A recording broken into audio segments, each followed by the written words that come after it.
इसलिए वेद का पक्ष भी नहीं लेना, कुरान का पक्ष भी नहीं लेना और बाइबल का पक्ष भी नहीं लेना, कोई कल्पना का पक्ष नहीं लेना। हिंदू मुसलमान का किसी का जो है कि मिथ्या क्रांति मानंदी नहीं करना, उसमें सार हो तो लेना और जो है यथार्थ हो तो लेना। अब सारा जो है कि नारी पुरुष में ही चित्त लगा करके, नारी में चित्त लगा के ही सब गर्व होता है, प्रसूति होती है। जन्म ले करके बड़े होने पर अनेक प्रकार के स्वांग धारण करके अनेक कर्तव्य करते हैं, भूलते भुलाते हैं। अगर उद्धार होना है, नारी दो प्रकार की, एक तो वाणी, कल्पना, अनुमान, भ्रांति, भूल, दूसरा सारी उधारी नारियां। ये दोनों की ओर से जो है कि अपने चित्त हटाओ और इसका गर्व, अहंकार, अभिमान, पक्ष अंतस्करण में से मिटाओ। बाहर जो है कि कोई विकार उत्पन्न मत करो, अनेक मिथ्या स्वांग धारण मत करो, मिथ्या कर्तव्य मत करो, तो अपने आप चेतन पद में, हंस पद में, पारक पद में स्थिर होकर के रह सकते। नहीं तो बाहर के नारियों में और जो है कि वाणी के नारी में भी चित्त लगा करके अहंकार करोगे तो बंधन ही बंधन में पड़ते रहोगे। स्वांग धारण करके जो कर्तव्य करोगे तो तुम कोई बांधने वाला और तुम कोई फंसाने वाला होगा। तो ऐसा प्रयत्न करो कम से कम अभी ये मनुष्य जन्म जो है बंधन से छूट जाए, सुरपा स्थिति हो। तो अनंत स्वांग को जो है धारण नहीं करना, अनंत कर्तव्य नहीं करना, सबको परित्याग करके अपने जो है कि चैतन्य पद में स्थिति ठहराव करना, तभी जो है कि ये मनुष्य जीवन, तो मनुष्य जीवन जो है कि सफल होगा। अपने उद्धार करने का प्रयत्न करो, ये इसका अभिप्राय हुआ। जहाँ तक हुआ 7 रुपये का सवाल। तैया हम तुम एक लोहू, एक प्राण व्यापे मोहू, एक जनी जना संसारा, कौन ज्ञान से भयो निनारा। 8-9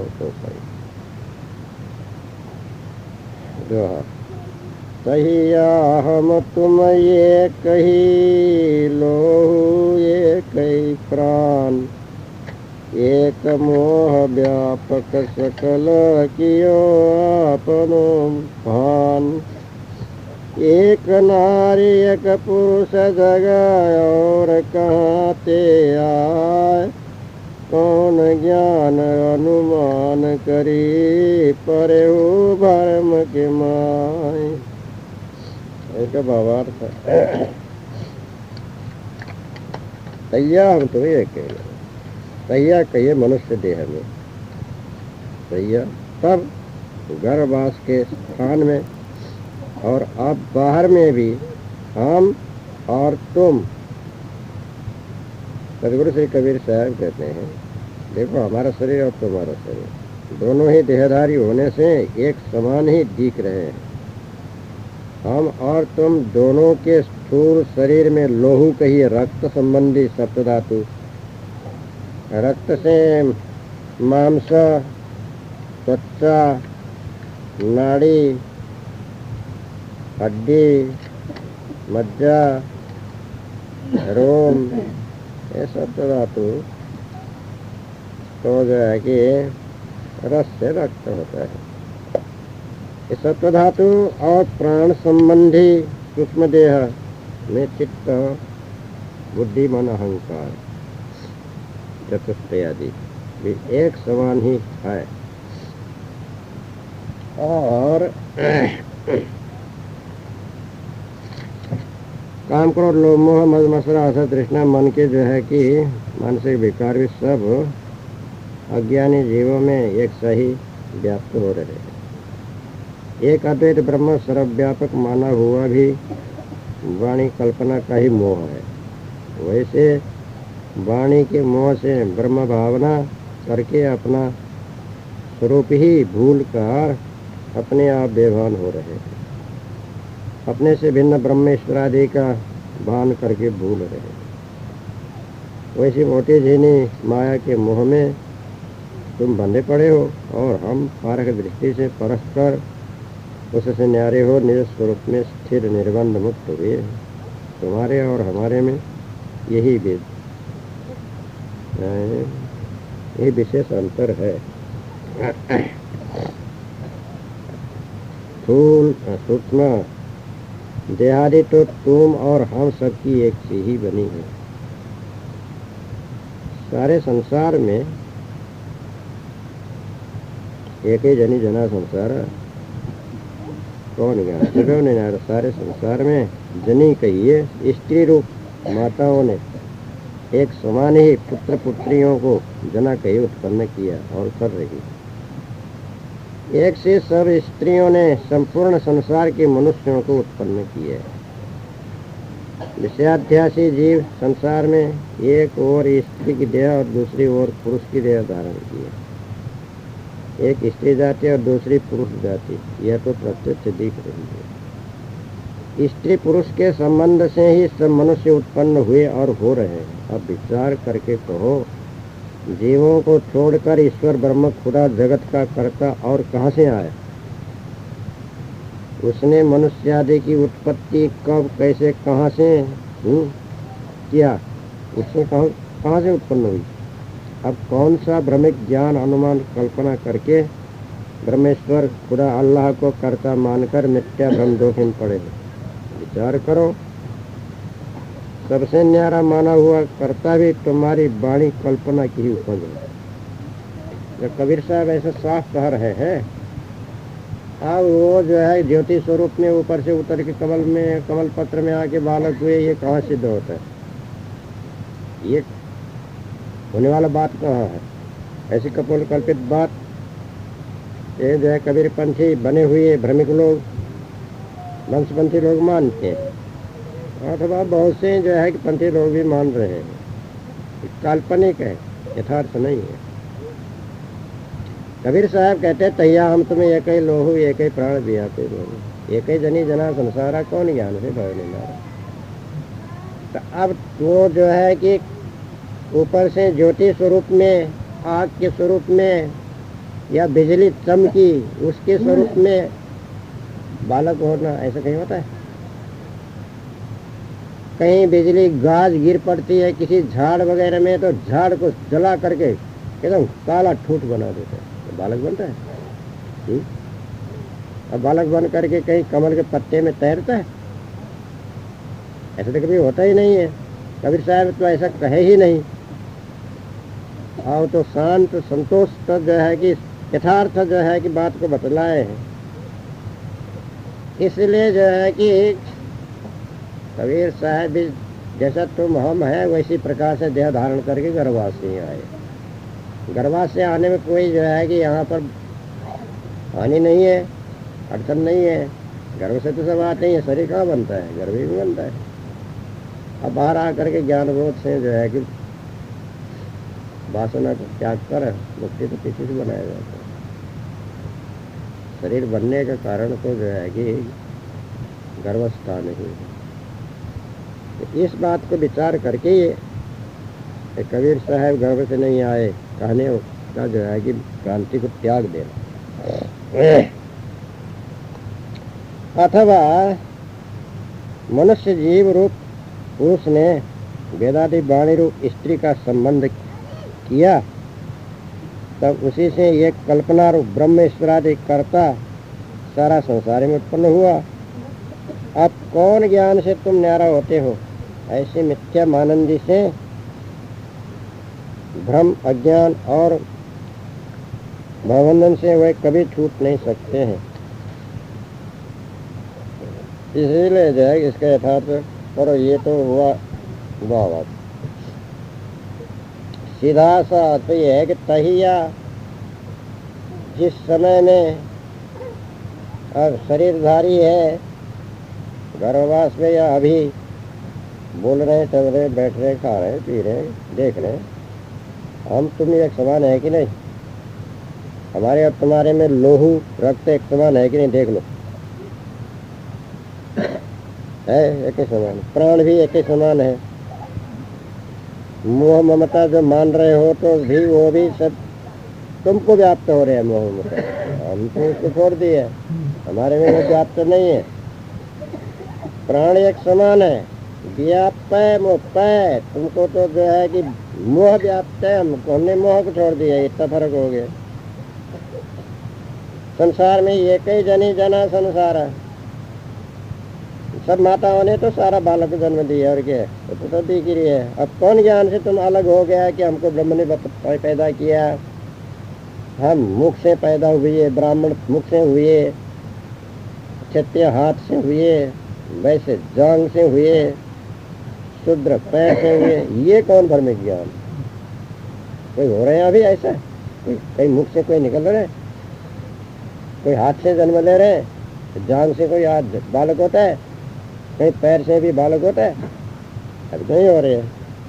तो ऐसे जो है अज्ञान के जो है कौन से भ्रमिक ज्ञान दे करके तुम अपने को जो है कि अलग मानते हो, बड़ा मानते हो, श्रेष्ठ मानते हो। गुण होगा तो सभी बड़े हैं, दोष होगा तो कौन बड़े। इसलिए भ्रांति की जो है कि अज्ञानता को छोड़ो। वैसे वेद में कहा ऐसे ही है, वेद वाणी में ब्राह्मणोस्य मुखमासीत् बाहुराजन्यकृत उरु तदस्य यद्वैश्य पद्व्याग्नो शूद्रो अजायत चंद्रमा मनसो जात तच्चक्षो सूर्यो अजायत श्रोत्रात् वायुश्च प्राणश्च मुखादग्निरजायत नाभ्या आसीदन्तरिक्षज्ञो श्रेष्णोद्यो समवर्तत पदव्यां भूमिर्दिश श्रोत्रान् तथा लोकान् अकल्पयन्। ये पुरुष सूक्त का वचन है। उसमें सहस्र शीर्षा पुरुष सहस्राक्ष सहस्रपाद सभूमिं तिष्ठा चतिष्ठ दशांगुलम् एतावान् समयमातो यायाश्च पूर्खा पादोस्य भूत्वा भूतानि च पादस्वामृतन्दिवि कृपा दूर्दोदय पुरुष पादस्येहा भवत्पुनः ततो विस्मन्। ऐसे जो है कि वर्णन किया है। अब ये तो काल्पनिक वाणी हुआ, बिना स्त्री पुरुष के कोई संसार में उत्पन्न हुए नहीं। सब एक समान है, जिनमें गुण होगा, गुण की विशेषता होगा, अभिमान से रहित होना, और किसी मत पंथ के जो है कि जाति का अभिमान नहीं करना, सत्य ज्ञान लेना, सरलता कोमलता से बरतना, मनुष्यत्व को धारण करना, वही तुम्हारे जो है कि व्यवहार और परमार्थ के लिए सहायक होगा। ऐसे मध्यम मार्ग को अपनाना, ये इसका भावार्थ हुआ। बहु बालक भग द्वारे आया, भग भोगी के पुरुष कहाया। 10 पर अभिगति की गति काहू न जानी, एक जीव कित कहूँ बखानी। 11 पर तो बहुत बालक रूप धरी, भग द्वारे ते आए, भग भोगन इच्छा करी, तब पुण्य पुरुष कहाय। अभिगति एक अनुमान है, ताको कोई न जान, एक जीव पदस्वता है, के तो कहूँ बखान। अब बालक भग द्वारे आया, भग भोगी के पुरुष का मनुष्य रूप में कभी कहीं किसी प्रकार को भी किसी प्रकार से भी बालक का रूप धारण हुआ, बालक जन्म हुआ, स्थूल देह संयुक्त दिखाई दिया, तब निस्संदेह वह स्त्री रूप माता के गर्भवास में संपूर्ण देह तैयार करके भगद्वार से योनि द्वार से जन्म ले करके ही आया। यही देखने वाले को निश्चय हो जाता है। जैसे कहीं गहना मिला तो किसी सोनार का बनाया है, ये अनुमान होता है कि नहीं? क्या अपने आप जो ऊपर आकाश में गहना बन के आता है? नहीं भी देखा तो ये कारीगरी किया है तो सोनार का ही बनाया है। तो कहीं बालक पड़ा हुआ देखा तो आकाश से उतरा, ऐसा माना जाता है। कहीं न कहीं किसी माता ने जन्म दिया, छोड़ दिया किसी कारण। बिना माँ बाप के जन्म लिया ऐसा तो नहीं माना जाता। तो ऐसे जो है कि भव बालक भग द्वार आए तो भगभोगी के पुरुष कहा है, तो आता ही है। तब और कहीं किसी प्रकार से भी मनुष्य का बालक आकाश पाताल से उत्पन्न नहीं होता है, न कभी हुआ है। अतएव निराकार ईश्वर आदि से साकार मनुष्य आदि की उत्पत्ति वर्णन किया हुआ कपोल कल्पित मिथ्य। अनादिकाल से बहुत से अध्यासी जीव मनुष्य के बालक रूप देह धारण करके माता के पगद्वार से ही जन्म लेकर आए और अभी वैसे ही जन्म ले रहे हैं। पुनः युवा अवस्था में विषय भोगेच्छा प्रबल हो, स्त्री के पग भोगने की इच्छा से प्रेरित होकर पगभोग करके तब पुनः लौकिक स्थूल दृष्टि से या स्थूल दृष्टि के रूप में पुरुष कहलाते हैं, किंतु विषयाध्यास बस पुनः पुनः आवागमन में पड़े नर नारी के देहधारी होते रहते हैं। इस कारण ईश्वरादि के मुखादि से ब्राह्मणादि कोई उत्पन्न नहीं हुए, न होते हैं। जड़ तेज तत्व के दृश्य ज्योति प्रकाश से भी कभी कहीं कोई बालक उत्पन्न न हुआ न होता है, ऐसा जानना चाहिए। अथवा अभिगति की गति का न जानी, एक जीव की तो योगी ज्ञानी लोग जब बालकवत हुए, वो बालक भग द्वारे वाणी के अर्थ में कहते हैं। योगी ज्ञानी लोग जब बालकवत लघु हुए तब हृदय व मस्तक स्थान के द्वार रूप चक्र में वृत्ति ले आए। आंतरिक चक्रों के आनंद को भोगकर पुनः बहिर्वृत्ति के समय हम सब आनंद के भोक्ता ब्रह्मेश्वर रूप पुरुष हैं, ऐसा कहते हैं। तो उनकी मिथ्या मानंदी है, ऐसी मानंदी से उनका भवबंधन नहीं मिट सकता है। अभिगति की गति का न जानी, एक जीव की तो कहूँ बतानी। माने हुए ब्रह्मेश्वरादि को चित्त चतुष्टय 10 इंद्रियां वाणियां आदि की गति से जाना नहीं जा सकता। वे अभिगति हैं।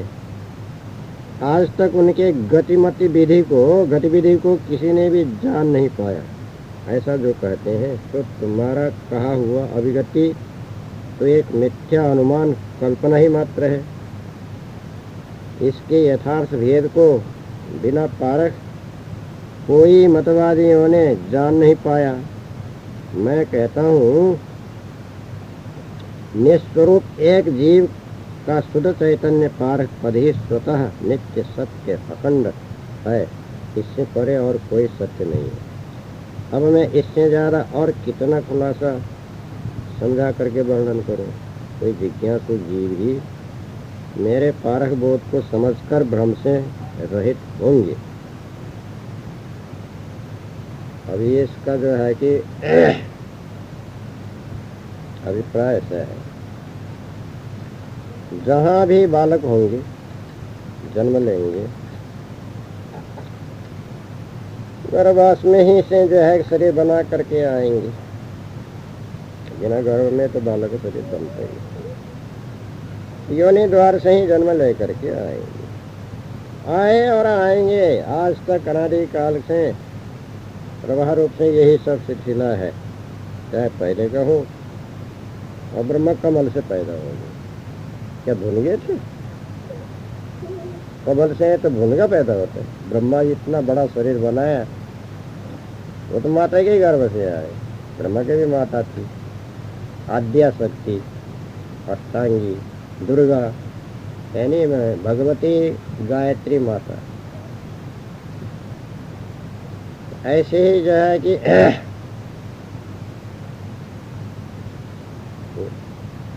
कहने वाले ब्रह्मा विष्णु महादेव का माता नहीं है कहते, माता भी नहीं पिता भी नहीं। कहाँ से आए पता ही नहीं जानते।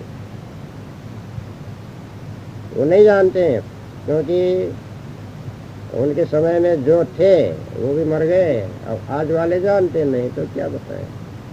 कोई नहीं हो तो स्वयं थे कहते हैं, अभी भी है कहते हैं। कहाँ है? ब्रह्मलोक में ब्रह्मा है, विष्णुलोक में विष्णु है, शिवलोक में शिव जी बैठे हैं। सर देख रहे हैं इधर उधर, कहते हैं वैसे, अब उनको यहाँ कोई देख नहीं सकते। कहाँ ब्रह्मा बैठे हैं ये नहीं देख सकते, कहाँ विष्णु बैठे हैं ये नहीं देख सकते, कहाँ शिव जी बैठे हैं ये नहीं, उनसे तुम लोग नहीं मिल सकते, कोई नहीं मिल सकते। हाँ बैठे हैं जो महिमा सुन लो। तो ऐसे ही जो है कि न ब्रह्मा से कोई संतान हुए, न विष्णु से, न महादेव से, जो कुछ हुए उनके समय में हुए, सब जो है कि अपने अपने जगह चले गए। अभी के रहने वाले से ही सारा संसार उत्पन्न हो रहे हैं, रजगुणी सदगुणी तमगुणी, नारी पुरुष के संबंध से घर घर में तो सब हो रहे हैं। तो ये जितना बाल बच्चे पैदा करने वाले यही है ब्रह्मा, ब्रह्मा लोग। अब पालन पोषण करते हैं वही विष्णु लोग। अब मार पीट खून खच्चर करे वो शंकर है, शिव शंकर संहारक, घर घर में बैठे हैं। देवियां भी घर घर में बैठी हैं, लक्ष्मी है, कहीं कहीं पार्वती है, कहीं ब्रह्मणी है, कहीं दुर्गा है, कहीं जो है कि सावित्री है, कहीं सती है, कहीं गायत्री है, कहीं सरस्वती है, कहीं कौशल्या माता बन के बैठी है, कहीं जो है कि नंद यशोदा माता, नंद बाबा तो बैठी तो है घर घर में।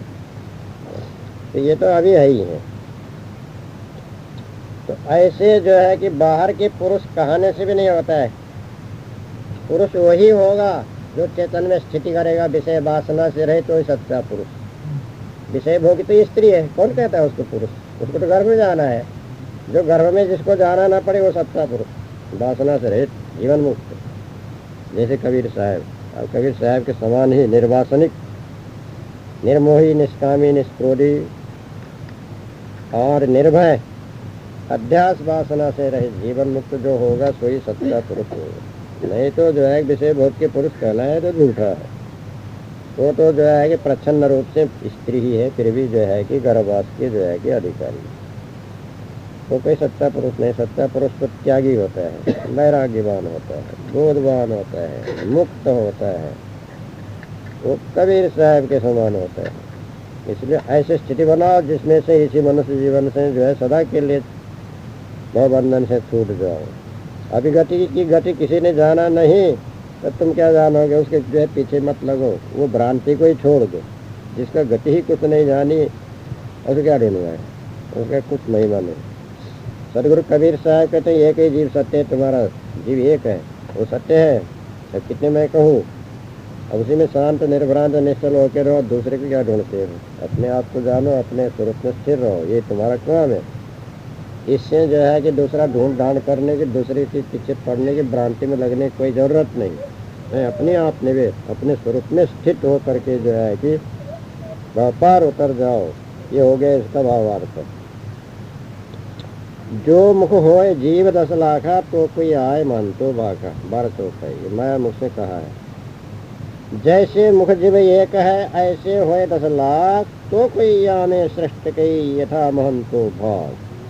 माया मुख गुरुआ लोग कहते हैं जैसे एक मुख में एक जीव तो सबका होता ही है, वैसे यदि शेष नाग के सहस्र मुख के समान काल्पनिक होगी, इन्हीं के 10 लाख मुख और जिह्वा हो, तब तो वही महान अवतारी पुरुष कोई कोई बिरले ही परमात्मा की यथार्थ महिमा श्रेष्ठता विशेष रूप से वर्णन करते हैं। अब 10 लाख मुख कहाँ से होना, एक मुख और 10 लाख जीव, ये कोई होने वाला है? 10 लाख मुख एक जो है कि धड़े में होगा भी नहीं। तो महिमा 10 को लखने वाला, 4 वेद 7 शास्त्र को, वही 10 लाख है। महान अवतारी पुरुष कोई कोई बिरले ही परमात्मा की यथार्थ महिमा श्रेष्ठता विशेष रूप से वर्णन कर सकेंगे, वही श्रेष्ठ कहे जाएंगे। ऐसे महान पुरुष प्राचीन काल के आचार्य महंतों ने शास्त्रों में वर्णन किया। कोई आए महंतो भाग, तभी कोई उसका महिमा भाग सकता है, वर्णन कर सकता है, बता सकता है कि हाँ वो परमात्मा कैसे। एक मुख से तो उसका महिमा नहीं हो सकता है। इसके माने एक बार में नहीं हो सकता है, लाखों बार में उसको महिमा करो तब कहीं महिमा होती है। जानते, बार बार उसकी जो है कि जय जयकार करो, वो जो महान है, परमात्मा है, सब है, उसका जितने संसार में मुख है सब उसी का ही है, लाखों करोड़ों मुख उसी का है।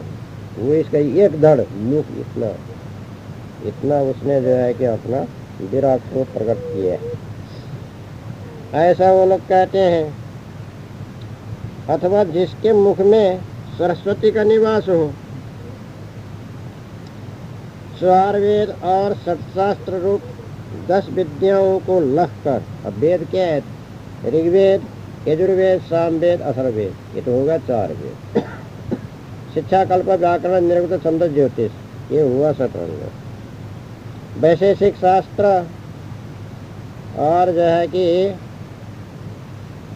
वैशेषिक और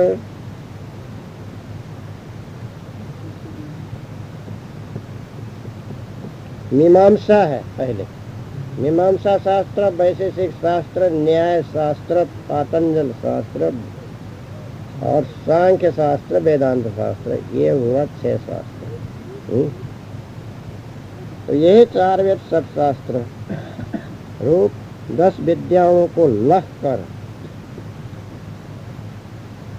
पढ़कर, जानकर जिसने कंठाग्र कर लिया हो, तो वैसे ही कोई महापंडित आकर परमात्मा के मूल तत्व का महात्म्य वर्णन करके समझा सकेंगे। वही महंतों कहिए महान श्रेष्ठ होंगे, उनके ही कथन को मानना चाहिए, ये गुरुआ लोगों ने कहा। अब सदगुरु कबीर साहब क्या कहते हैं? जो मुख है जीव 10 लाख है। मुख तो एक ही होता है, जीव भी एक ही होता है, चेतन भी एक ही होता है, वाणी अनेक होती है। 10 शास्त्र, 4 वेद 7 शास्त्र, लाखा कहिए लख, लाखों वाणी भी हो सकती है। भूल चाल तो जिंदगी भर कितने वाणी बोलते, कौन संख्या रखते, और लक्ष्य भी कितने लगाते हैं, बहुत से लगाते हैं। एक मुख, एक जीव और एक ही जो है चेतन के संबंध में अनेकों वाणी, अनेकों जो है कल्पना, अनेकों जो है कि सिद्धांत, अनेकों पक्ष, ये जीव लगते ही रहते हैं। अब लखो उसको जो है कि सार ले, सार त्यागो। यहाँ कोई 10 नहीं हो गए, 20 नहीं हो गए, अनंत नहीं हो गए, लाख भी नहीं हो गए, एक ही रहे। खाली लक्ष्य अनंत, अनेक तरफ लक्ष्य जो है फैल गया, कल्पना बहुत बड़ा दीजिए। तो कोई आया मन तो भागा। तो अब इसको जो लख है, इसका सार तो है कि मुख, जीव सब एक एक है। अब ये 10 इंद्रियों का इसका लक्ष्य अनंत जो हो गया, तो इसको भी लख है। जाने, समझे, बूझे, जो है परीक्षा करे, निर्णय करे, और सार ले, असार को त्यागे, चेतन को छोड़ करके और सब मिथ्या मानंदी को हटा देवे। तब इसमें जो है कि आए ऐसा कोई निकल आए कबीर साहब के समान, तो महंत है, महान है। ज्ञान बड़े गुरुदेव है, मति बड़े महंत, शब्द विवेकी पार की सकल सिरों में। वो तो महान, तो बाका वो महान है, तो जो है कि अब उनका यथार्थ निर्णय जो होगा वही महान है। इसमें क्या करने, गुरुमुख निर्णय करने वाला वो महंत है, श्रेष्ठ है, विशेष है, महान है। जो कोई आए और जो है कि इसका निर्णय करे, लखे, जितना जो है कि वर्णन कर रखा है सब कुछ छानबीन करे, उसमें से सारांश लेवे, अपने सार निर्णय करके ठहरावे। अब वही सार अपने वचन से वर्णन करे, वही श्रेष्ठ है, वही अपने पद में ठहरेगा। ऐसा अपने श्रेष्ठत्व को प्राप्त करके चेतन पद में ठहर कर अपना जीवन उद्धार करो, अपने स्वरूप में स्थिति ठहराव करो, भ्रांति भूल को हटा, तुम स्वयं ही महंत बन जाओ, महान बन जाओ, श्रेष्ठ बन जाओ। लखो, भ्रांति में मत पड़ो, भूलो मत, सारे ही ले, सारे ही कहो, सारे ही सुनो, सारे गुरुमुख निर्णय के सिवा और कोई भी अनुमान कल्पना को ग्रहण मत करो। ये इसका भावार्थ हो गया। साखी कहीं कबीर पुकार के लेऊ व्यवहार, राम नाम जाने बिना बहु बूढ़ी मुआ संसार। गुरुमुख साखी कहाँ है जाहि पुकार हो बानी ले व्यवहार, अनुमित से न जाने बिना बहु बरनी मुआ संसार। अब ये गुरुमुख सदगुरु श्री कबीर साहब पुकार करके कहते हैं।